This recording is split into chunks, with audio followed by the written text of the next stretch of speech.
afternoon.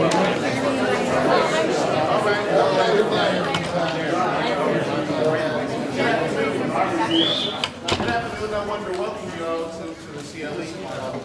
The CLE is sponsored by the Felony Trial Division of the Public Defender's Office, and we wanted to welcome you and thank you for coming.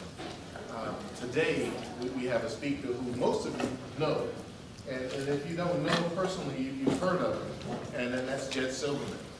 And we are here by the graces of a busted panel in Fannin County. Because Jed was in trial on Monday, and it wasn't clear whether or not he ever had this CLE until they busted the panel in an aggravated sexual assault in a child case in Fannin County. I want to say a little bit about Jed Silverman. If you don't know Jed, Jed's been practicing law and trying cases for 16 years.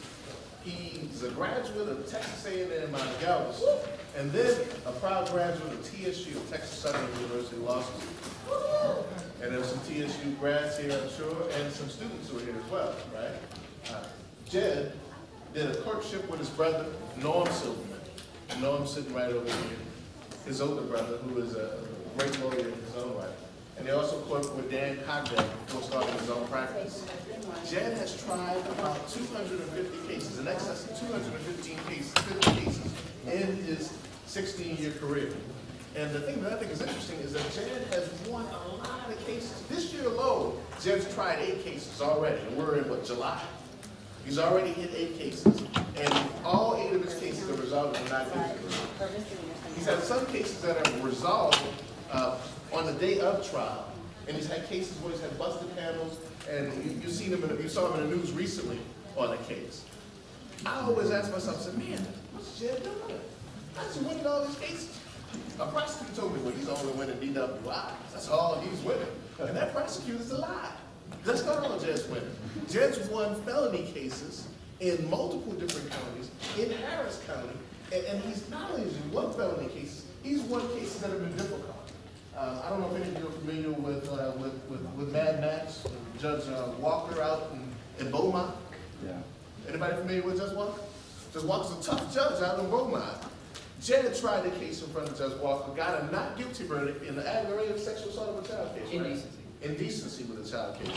And after that, Judge Walker told him that he was the best lawyer he had ever seen.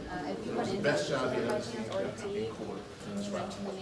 So I think there's a lot we can learn from Jed in terms of securing acquittal on behalf of clients. So we asked Jed to speak on a topic that I think is an aggressive topic, but I think is a necessary topic. Right? Right? But rubber hits the road. So without further ado, I want to present to you Jed Silverman.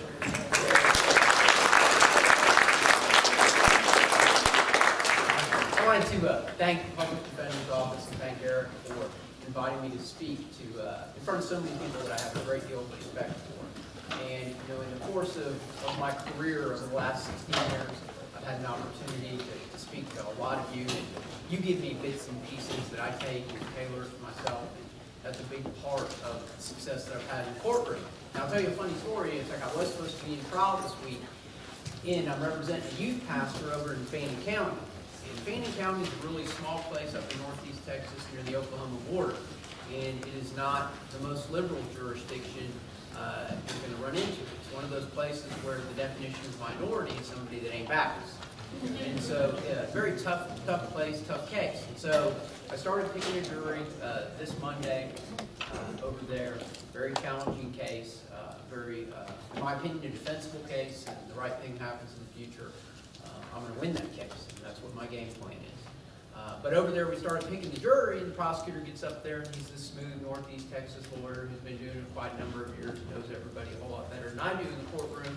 He starts going through his voir dire, and he starts to tell the jury how the law is that a woman that's under the age of 17 in the state of Texas can't consent. And I start to see all these kind of glazed over looks coming from the gentlemen in the courtroom. Age ranges from 20 all the way up to 70.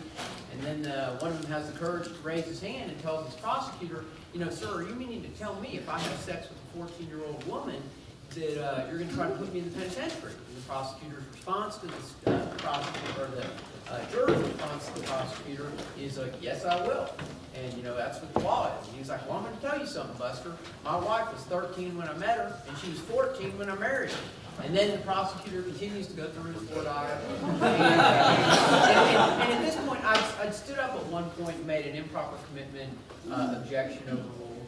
And then about 4 or 5 of these other good old boys raised their hands, and it's like, you know what? It's like I met my wife when she was 14, and I swear I couldn't make this up. And so I'm sitting there, and I'm smiling, and then it proceeds to go on, and then this other juror raises his hand, and he looks at him and is like, I got a question for you. When did that law change? And the prosecutor was so floored that he looks at this juror and is like, well, at least since 2008. And this guy looks at him, this juror, and says to him, you know what? I do have a problem with that law. The prosecutor responds to the rest of the jury panel and is like, listen, y'all, I know that Loretta Lynn got married when she was 14, but y'all can't do that no more. It's against the law. You can't have sex with somebody that's under the age of 17.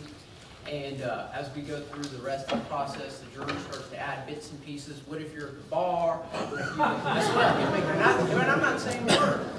What if you've been drinking and you really look 13, but you thought you were 18? And every different derivation of that fact pattern that you could come up with, they came up with. And then ultimately the judge called me up to the bench and said, Mr. Silverman, I was like, you made a mistake, Your Honor. It's like earlier when I had made this improper commitment question objection, you violated, and you overruled it. You violated my client's due process right, his right to under due course of law, and I am going to have a motion. And she was like, motion granted. We'll see you later. And so, by the grace of God and the good citizens of Fannin County, I have an opportunity to be here in front of you today and talk to you about how to get acquittals in cases. Because I have tried 8 cases this year, and all the cases have resulted in acquittals. A lot of it has been a lot of good luck and a lot of good jurors. And it's been all over the state of Texas. It hasn't just been in this county, and it's been in good jurisdictions like we have here in Harris County. It's been in places like Liberty County. It's been in tough jurisdictions, tough cases. And I'm going to talk to you about some of those cases, and I'm going to talk to you about what I've taken from each of these experiences and how we ended up where we are at this point. I'm not a very popular person right now with the district attorney's office, if all of y'all watch the news. And I want to tell you something. There's a few things that I love in life. It's like, I love my family, I love my lovely fiance, Mani Yagani, who's here. I love my little dog, and you know what else I love? I love getting not guilty verdicts. And I also value that trust that my client bestowed upon me. And asking me to represent them in a criminal case. And it's not about having friends in the courtroom. It's not about offending people that we see every day. Because let me tell you something. You announce ready for trial. You bring in the jury. It is on. There is nobody who will not be in my gun sights. Period. End of story. I always strive to be professional. I always strive to be ethical. But at the end of the day, it is war. And don't think it's anything else. If I have to get into your head to win, if I have to get whatever witness I need, even if it's a sitting judge in that courtroom, guess what, Your Honor? You're going to get a subpoena. Okay? That's how it's going to work. And this is for real to me. And these are people's lives that we're handling. And I don't take it lightly. And I'm proud of the work that I do, and I will continue to do the same thing. And I respectfully disagree with the position that the DA's office takes with what just recently happened to me. But you know what? That's why God made juries. And so here we go. Now, the way I look at trials, it's a recipe for an acquittal. Okay, that's the tenor, or that's the presentation I want to give you. There are certain ingredients that you have to have in order to get an acquittal. Number one, the police report. Okay. The police report, when you read a police report, get all the reports. Make sure you have your police reports. Make sure that you have your supplements. Make sure that you have your affidavits. Make sure that you have your laboratory submission forms. Don't ever tell yourself that there's anything that is insignificant. Because I have been guilty of telling myself, oh, that's just a clerical error. I've been guilty of telling myself, oh, they just put in the wrong date of birth. They just put in the wrong driver's license number, okay? To all of us who look at this stuff every day, I think we can all be guilty of making that happen. But I'll tell you what, to the people that are sitting in that jury box, this is serious business. The state of Texas has taken these people away from their families, the jury. They're pulled out of their lives. They have responsibilities. They have people to rely on them, and they had some judge tell them that they got to be here. And so you know what? They demand perfection, okay? They understand what's at stake. And when you find these problems, wrong driver's license numbers, wrong dates of birth, don't excuse those as minor inconsistencies, because that is how the state doesn't achieve beyond a reasonable doubt. When you can stand in front of a jury and say to them that, listen, they can't even get the date of birth right, and they want to tell you that this is evidence beyond a reasonable doubt, frankly, it's offensive. Of course, prior convictions, you know, if you have witnesses that have prior criminal history, very important that you have judgments to impeach those witnesses. All your witness statements, both oral and also if you have videotape statements, very important. While you may face hearsay objections to getting in a videotape, but if you have a prior inconsistent statement, you will get it in. Huge, very important. Sworn matters. Those of us that deal with PDO cases, we get ALR transcripts. And as part of the ALR process, we also have the DIC forms, the DIC 23. I started out doing a lot of DWI cases, and so I'm very familiar with DWIs. I'm trained and certified in the field sobriety test. I have a breath test machine. I can operate a breath test machine. I'm trained in the forensic analysis of blood. However, which really, as my practice has evolved into handling different types of cases, aggravated sexual assault cases, sexual assault, murder, those sworn statements that I learned how to deal with as a DWI lawyer are huge in any other type of case. When you can have a witness on the witness stand, a police officer, and you start to show them sworn statements, and you start marking them with exhibit stickers, and I understand a lot of times these witness statements won't come in the face of an objection, but when you mark these things as exhibits, and you're just simply trying to keep up with them in a courtroom, and you're showing a police officer a sworn statement, and then you prime it a little bit and go, officer, if a person lies under oath, what do we call it? We call it perjury. All of a sudden, that witness belongs to you, okay? And they understand the seriousness of it. And I'll tell you, at the end of the day, when that witness is on the witness stand, it isn't just about him. It isn't about him getting to tell his story at all. It's about me getting to tell my story through that witness. And the most important thing that I want to leave that witness with is how do I get off the witness stand without being indicted for perjury? Because at the end of the day, this is war. Okay, this is war. I learned this from my brother Norman, and you know Norman deals with a lot of huge drug cases where people are facing the rest of their life in prison. And in order to receive an acquittal in a case like that, you have to out-warrior the other side, because it isn't about relationships or friendships. It's just about winning. That's what it's about. And you know, people's feelings will get hurt, but at the end of the day, you got to win. And that's really what people hire us for, and that's the most important thing. Okay. Now, with DWI cases, of course, blood alcohol, DNA lab reports, and I had taken some of the cases I've handled this year, and I had broken them down on slides, and I'm going to talk to you about specifics with those cases. But lately, I've dealt with blood alcohol level. Understand something. Just because a machine, whether it's a breath test machine, a GC that says a person's blood alcohol level is above the legal limit, that, to us, we may look at it at face value, like when we pick up a file and say to us, how can I win this case? Let me tell you something. To a jury, it's a whole different ball of wax. Just because there is a number, it doesn't mean whether it's above a .08 or whether it's a DNA lab report that says that your client could be a contributor to the DNA in the case. Very important that you don't take these things at face value. Pinpointed subpoenas. Okay, this is something that I had learned when I had clerked for my brother, I had clerked in Dan Cogdale's office. You win your case way before trial.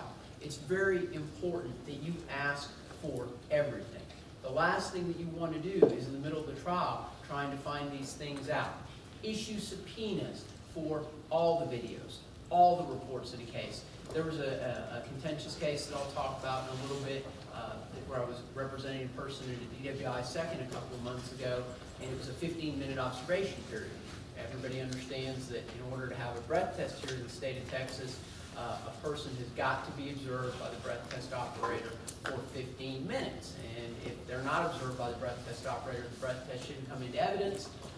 That rule is also, in the event the judge denies your motion, you can receive a 3823 instruction if you raise a fact issue with respect to that issue. And that instruction reads, before you can consider a breath test in this case, there has to be a valid 15-minute observation period to ensure that the defendant doesn't place anything in his mouth. Direct observation is not required.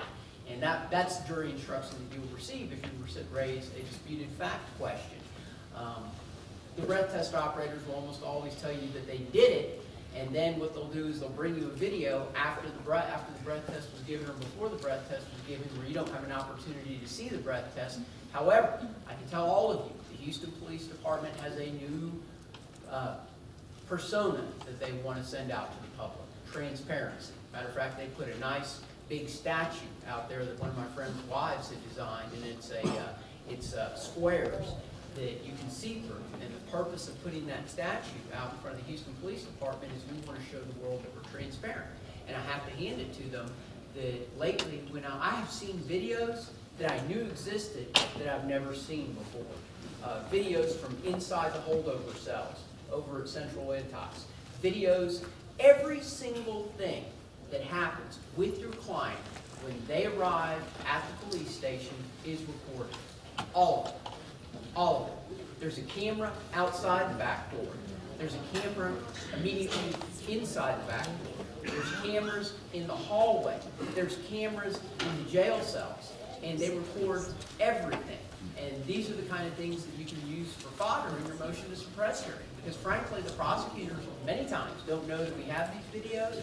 Police officers certainly don't know that we have these videos. And these are the ingredients in a not guilty verdict.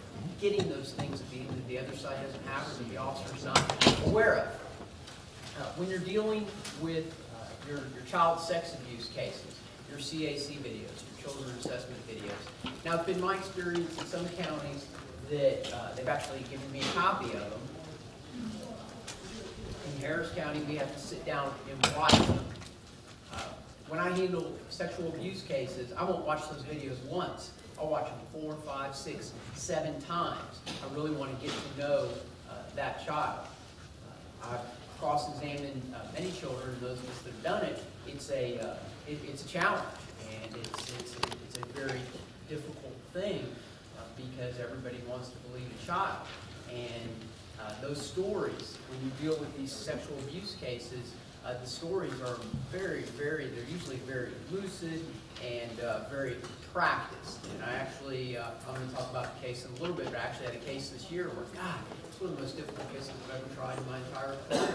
The child was perfect, 6 years old at the time of the allegation, 9 years old at the time of trial. And I couldn't lay a glove on her. And the perspective in my mind was just to hold my position with the child, because I knew I wasn't going to get a silver bullet. And at the conclusion of that trial, one of the things that the jury told me is that you're right, the child was perfect, but too perfect. And that was just a godsend. Okay. That the bad guy. And I think about movies. Okay, I say to my staff and to my friends that I don't consider myself to be the smartest lawyer in the room. But one of the things that really gives me, I think, my jury appeal is my simplicity. Okay, my utter simplicity. Before I became a lawyer, I used to be a merchant seaman, and I worked on ships and had worked all over the United States and had sailed internationally. And I had an opportunity to get to know a lot of different types of folks. And I have worked for a living. And I so value that period of my life these days because I think that I can relate to jurors in that regard. And at that level, we really do connect. But this, in my opinion, is how the state wants us to feel about what we're doing. And all of us have seen Scarface. It's one of my favorite movies. And we all remember this scene.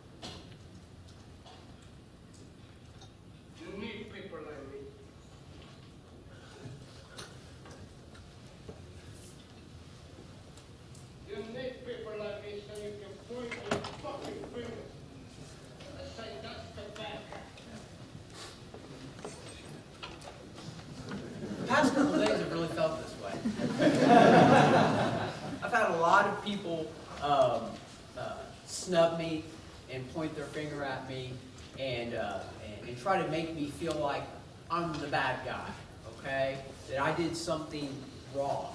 And none of us are doing anything wrong. I don't care how horrible the case you're dealing with is. None of us can ever forget is what we're doing is such an important thing. We're protecting not only that person, but you're standing up for the Constitution to prevent a person to be convicted based on evidence that isn't there beyond a reasonable doubt. And when I was trying one of my cases earlier this year over in Liberty County, they had a very experienced police officer who he'd been a police officer for 36 years. And we had taken this case apart. I mean, this was an automatic life sex offender case. The offer before trial was 50 years. And they certainly didn't treat it that way. They didn't do the kind of work that you'd expect out of a misdemeanor theft case. And we just systematically, piece by piece, step by step, had taken this case apart, and things were not looking good for the state. And this police officer, at the end of the experience, had come up to me and had said, you know, Mr. Silverman, I got to tell you now that I agree with everything you're doing. I've told them that they just got to get on top of their game. And the problem is, if you want to look at it from the state's perspective, if you don't teach them now, how many more people, how many more cases are you going to screw up if they don't learn it now versus later? And that really makes me sleep well at night, because when they're going to bring it, they better bring it. One of the first cases that I tried this year was just a theft case. It was a misdemeanor theft case where my client had some immigration issues. He had been deported in the event he'd been convicted. So it was a very important case to him. And my client was accused of pawning these tools at a pawn shop, and the tools had been painted with a very distinctive pink paint that you absolutely knew. Everybody in that area absolutely knew that that's from this company because all the tools were painted. My client worked there. My client didn't speak English real well. And, the cop got him in there and got what he called a confession out of my client that he knew the tools were stolen when he pawned them. And then we went to trial in the case. As part of the preparation, me and my associate